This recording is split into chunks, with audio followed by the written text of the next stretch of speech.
Hi, welcome to this next Flip preaching video. I hope you're enjoying these. If you've been watching these for a while, I hope it's been useful for you. If you're new to this, you're very, very welcome. The idea is that I just give some thoughts about a Bible passage that will be the passage that there's a fair chance you'll get a sermon on Sunday if you come to church. Okay, so this week we've got a really interesting little story, but I want to focus on the very end of it because that's really it's got a lot of depth in it. So it's Mark 10:35 to 45, and it's a story about two of Jesus's disciples, two brothers called James and John, who come up to Jesus and say, "Can you do whatever we ask for you? Whatever we ask, will you do it for us?" And Jesus is sly, and he sees through their trick and said, "Well, what do you want?" And they want to sit at his right and left hand in glory when they get to heaven. They're kind of arguing about cabinet positions when Jesus is the Prime Minister. It's that sort of level of positioning. They're trying to sort of get in quick to get some good slots in the administration. But Jesus has none of that. He says that no, your job is to be a servant. If you want to be great, you need to be the least.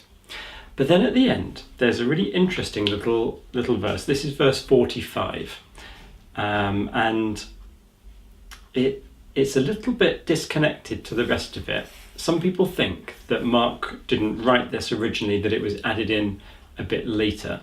There's a very similar story to this in the book of Luke, which was written after Mark, we think, and Luke doesn't have this bit, but Mark does. Now, normally it's the other way around, in that Luke adds things in, but here we've got something that's added into Mark. So maybe a later author added this in, but it's quite interesting. And it says, so verse 45, for even the Son of Man, even Jesus himself, came not to be served, but to serve. And this is the key line. Now, Mark doesn't explain very often what the point of the crucifixion and resurrection was, but this is one of the points where he starts to give a hint. He says the Son of Man came to give his life a ransom for many. So Jesus came to give his life as a ransom for many. Now, that word ransom is a really interesting one, and that's what I wanted to just share a quick thought about. I guess in our society today, when we think about ransoms and ransom notes, it's because someone has been held hostage and the hostage takers are demanding some kind of payment to let the person go. And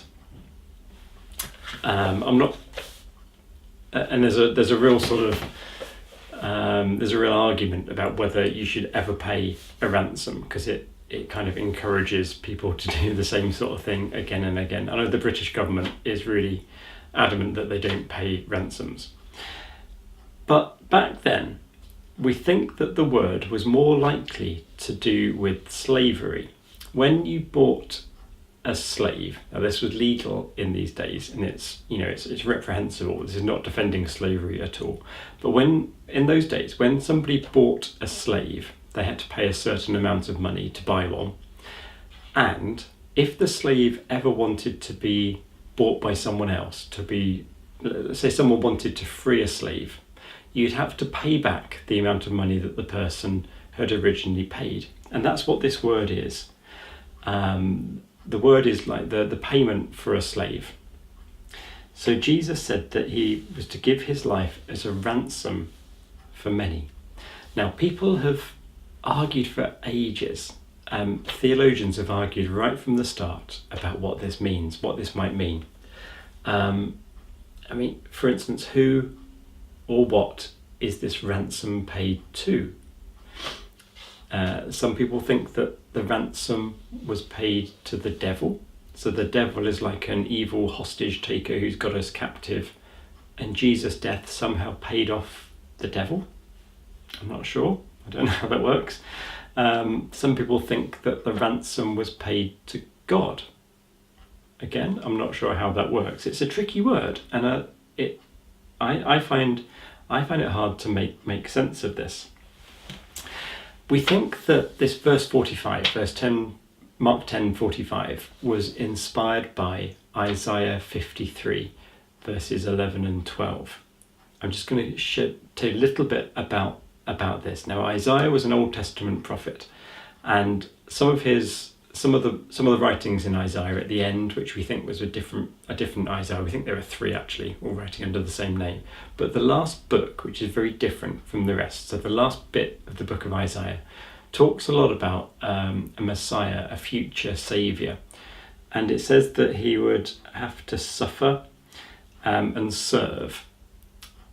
And this is very much the idea that they're picking up in Mark 10 verse 45, that the Messiah would be a servant. And it says, and it's hard to get the language into English directly, but it's something like this future Messiah would be handed over into death, would somehow enter into death, would be exposed to death. That's another way of phrasing it. So that the brokenness of everybody else, so that the sin, so that the evil, different ways of saying that, would be handed over. So there's some sense that through Jesus's experiencing death, being handed over to death, being exposed to death, the death that was due to all of us has somehow been taken away. And that is, amazing news. We've been ransomed in the sense that we've been liberated, we've been set free, whereas we were once a slave to death. So death would once have been our end. Now, through Jesus, that's not the case, and that's good news. That's really, really good news. I think it doesn't necessarily help to think about who the ransom was paid for or what was demanded, but think of it, perhaps, my suggestion is that it's helpful to think of this in terms of something had to be done to set us free from death. And by Jesus exposing himself to death through the cross, that somehow managed to save us from it. And of course, Jesus didn't stay dead. He rose from the dead and defeated the power of death. So think of yourself perhaps as someone who has been freed from captivity through the work of Jesus getting involved. I'd like to finish with a little bit I found in this book that I've just started reading. It's by Richard Rohr. It's called A Mortal Diamond. And he starts off right at the start of the book by just explaining some of his basic understandings of what the good news is all about. And he talks about this. He says, when we say that Christ paid the debt once and for all, paid this ransom, it simply means, now I like that, because people have argued about this for ages, and whole branches of Christianity have built up around this interpretation of what it means to be ransomed. But he said it simply means that God's job is to make up for all deficiencies in the universe. What else would God do? God's job is to make up for all the deficiencies in the universe. This world is beautiful.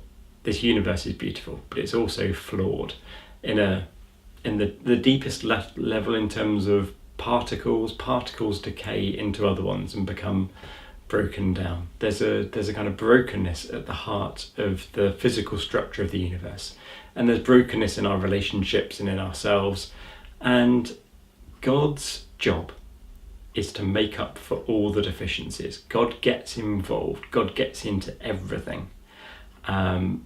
It said the space in between everything is not space at all, but spirit, capital S, God Spirit. God is the goodness glue that holds the dark and light of things together, the free energy that carries all death across the great divide and transmutes it into life. I think that's really helpful. So God's job is to make up for all the deficiencies in the universe. God's job is to fix it. And that's what Jesus came to do. And to do that, he had to, humble himself and to serve and to get down into the nitty-gritty, to face death himself so that he was able to release us from its power. And that's a wonderful, wonderful thing. We'll never get to the bottom of what that means, but it's wonderful to know that that has happened and that God, who is in control, has taken charge and taken care. Okay, that was Mark 10:35-45. So don't be like people jostling for power. Don't be like James and John trying to get the best slots but trying to get all the glory. Instead, our job is to be like Jesus, to try to be like Jesus, and to get involved in the slow, steady, messy process of stitching things back together. Okay, I hope that's helped. It's a difficult passage, and it's one that people argue about, so you may not agree, but I wanted to just say how I'm currently thinking this works. Okay, thank you very much for listening and watching. Take care. Bye-bye.